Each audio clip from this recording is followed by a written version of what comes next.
shovinistëve grek kundër shqiptarëve, do t'i nxirrim ato të sakta me numër, me deme reale, sa do t'ishin vlerat e tyre përveç njerëzve të vrarë e tjera me radhë, dhe do dënohesh Greqia si shtet genocidist kundër Shqipërisë dhe shqiptarëve. Dhe ata në vend që të dënohen, ata vazhdojnë me emisarët e tyre, dulen e partisë greke, se çfarë do një parti greke në mes të Shqipërisë dhe që ngret degë edhe në Kuks, edhe në Kuks i kërkon grekrit, pra se çfarë do një parti e tillë etnike, çka është ndaluar dhe me ligj, edhe në Kukës të ketë grek? Po, kanë organizat greke. Omonia është Greqi, në Kuks. Në Kuks, po kjo çmenduri mo avokat. Po çmenduri s'ka ku të vej më, edhe atje kandidon Omonia. Dion ta shtrish domethënë këtë organizat neofashiste do thoshja unë, sepse të gjitha veprimet i bën të tilla me dulen i cili mban mbas vetes edhe e ndërsen një kriminal kundër Shqipërisë dhe shqiptarëve, kriminal kuptimin e vërtet fjalës, sepse na cënoi integritetin territorial të Shqipërisë, na cënoi ne pavarësinë e Shqipërisë, na cënoi sepse u fut me forca shoviniste greke në postën kufitare, na i shkeli, na i përdhunoi kufirin dhe brenda në post na vrau komandantin, na vrau dhe një ushtar, dhe ai merr guximin. Greqia e dënon për armbajtjen pa leje, e dënon pikërisht për ato armë që morin në postën e kufirit të Shqipërisë. Pra për armët që na morin ne, e dënon për armbajtje pa leje Greqia, kurse ne duam ta bëjmë kryetar bashkie. Sali Berisha e Ilir Meta doni ta bëni kryetar bashkie. Pse? Sepse me dharamit e Greqisë herdhen atëre në pushtet, me dharamit edhe me eurot e Greqisë duan tani të riciklohen prapë në pushtet, edhe bën armiq të kombit tyre, armiq të Shqipërisë, mbështetës të Fredi Belerit.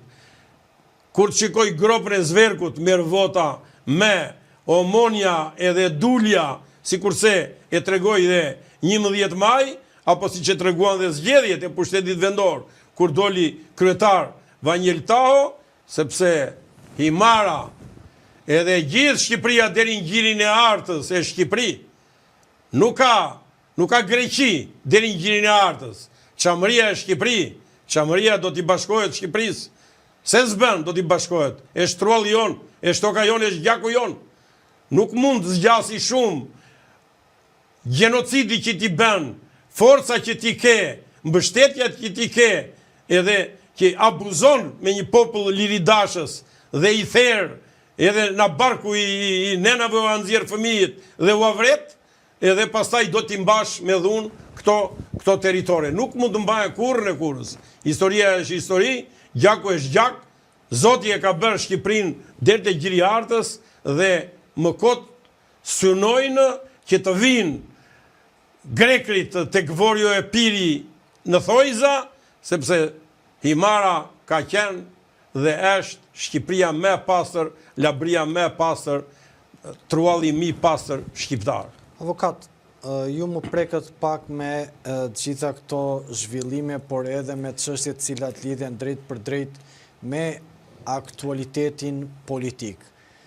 Tash më duket sikur lufta ka kapur edhe Partinë Socialiste.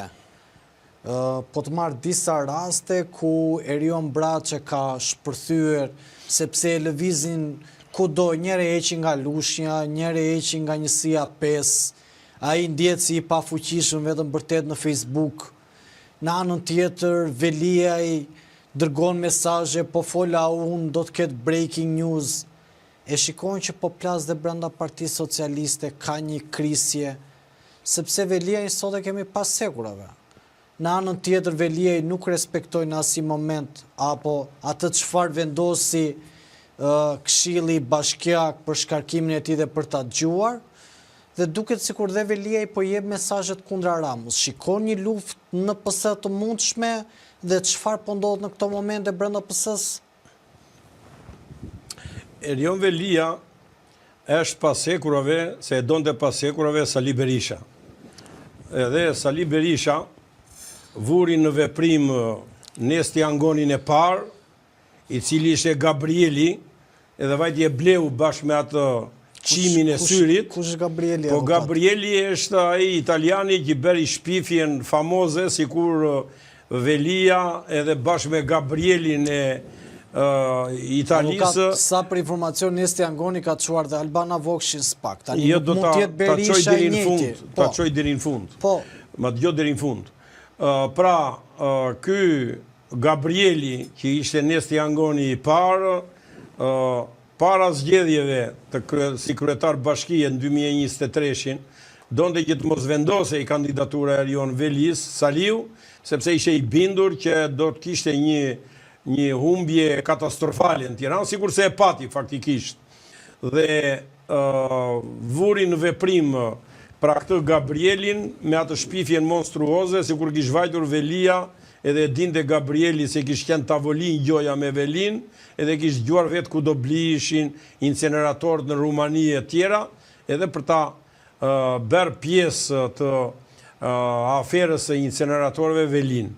Por ai Gabrieli, kur e pa që nuk i dhanë lekët këta qimi me shokë, a i vajtin Padova atje të Italisë, bërë një deklarat notariale, edhe tha kam bërë një shpifje të madhe kundër Erion Velis, nuk e kam parë kur me sy ndonjëherë, nuk jam ullur kur në njerë me të, nuk janë të vërteta as njera prej tyre, por këto fjalë mi dhanë këta të Partisë Demokratike të Saliut dhe Shkelzem Berisha me syrin e tia dhe edhe Qim Pekën, dhe më kanë afruar një shumë të madhe lekësh, pra të shumë unë e pranova ta bënja këtë shpifje, po ata janë të pa fytyrë se nuk më dhanë lekët. Edhe unë jam i detyruar të them të vërtetën. Dhe pas atij Nesti Angonit, me që doli me kaq vota Erion Velia, atëre ata donin t'ja prisnin këtë